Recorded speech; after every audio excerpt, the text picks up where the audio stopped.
To address the second part of that question, collaboration isn't really too different because I already worked with Chris on that first project. It's the only way in which it's different is that there's someone else adding stuff, and it's almost always drastically improving it. One of the good things about Chris is sometimes he'll take his own motivation, like I'll have something written as a single panel and he'll think it's better as two panels, and he'll actually do that instead of being sort of overrun by my my thoughts on what it should look like, and I think that's really nice. But it's hard to pinpoint how it's different because it's already very different because it's story-based and character-driven, whereas SMBC is kind of random and stupid. So that aspect probably holds more difference than the collaboration aspect. The other part of that question was, how do I come up with so many jokes? And I don't have a good answer to that because it's very close to the where do you get your inspiration question, but the thing I always say is that if you want to write a lot, you have to read a lot.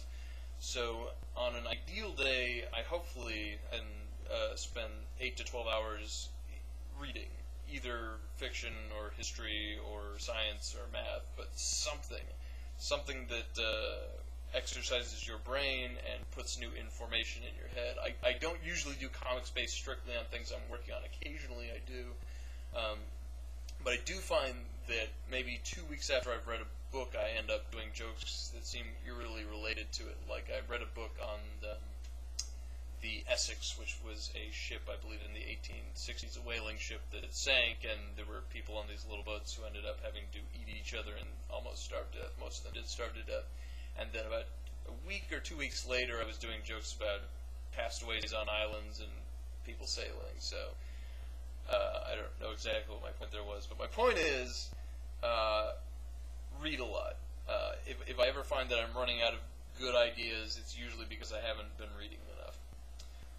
Another question from Zentripetal, which is, how big is your last name? The answer is 6 letters, W-E-I-N-E-R. My mom is probably going to see this video, so yeah.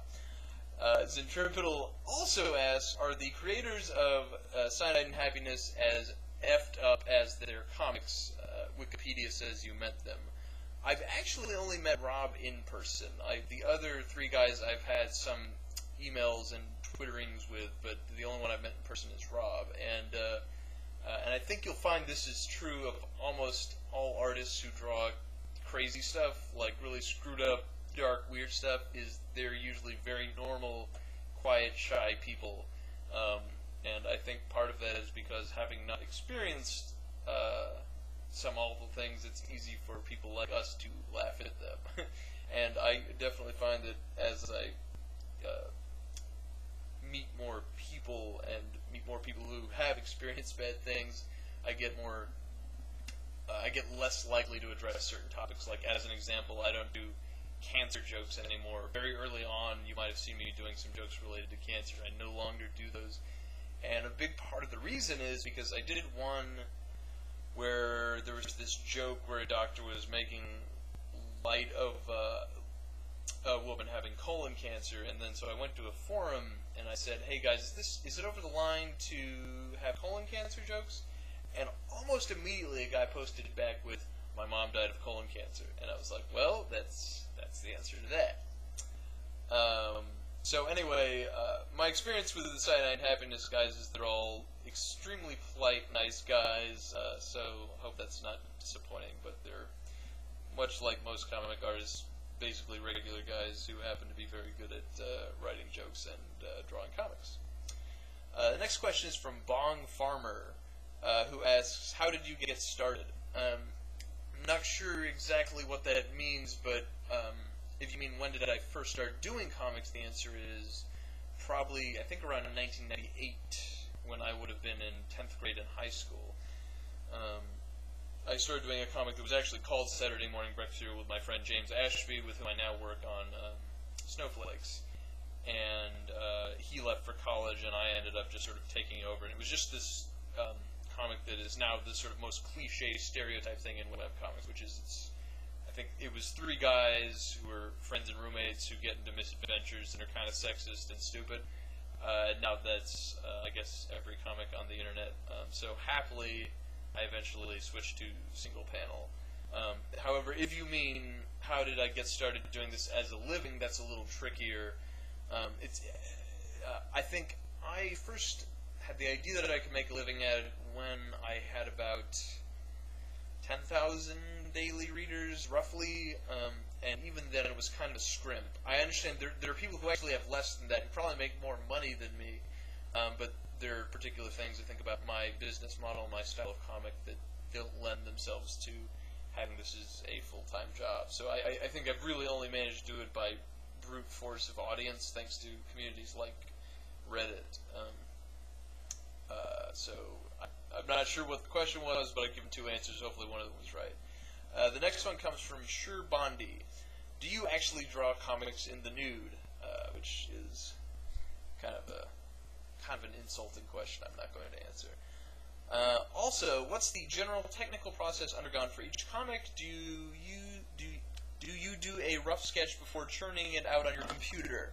What applications do you use to draw the comic? Do you use a drawing tablet of some sort?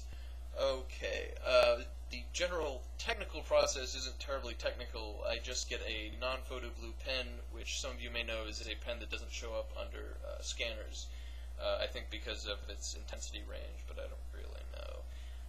So I pencil in that, and then I use a simple piece of crap. It's the pen your history teacher used for the projector. It's a vis-a-vis pen, and I just use them because they're cheap, and I'm not too fancy with my art equipment. And so I draw over the pencil, and then I scan it, and I get line art, and that goes into Photoshop, and then I color there, and that's pretty much it. It's pretty simple.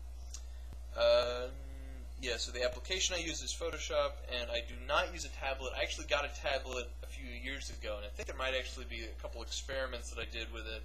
I think Zach versus tablet.livejournal.com, Zach vs tablet.livejournal.com, and I was playing with that, and I was starting to get the hang of it, and then I think I had to move, and I lost the pen, and I stopped using it. I probably should learn, because I think most webcomics people have switched to the tablet now, and it's a big pain for me when I go on the road because I got to take my huge bulky scanner and a computer of some kind.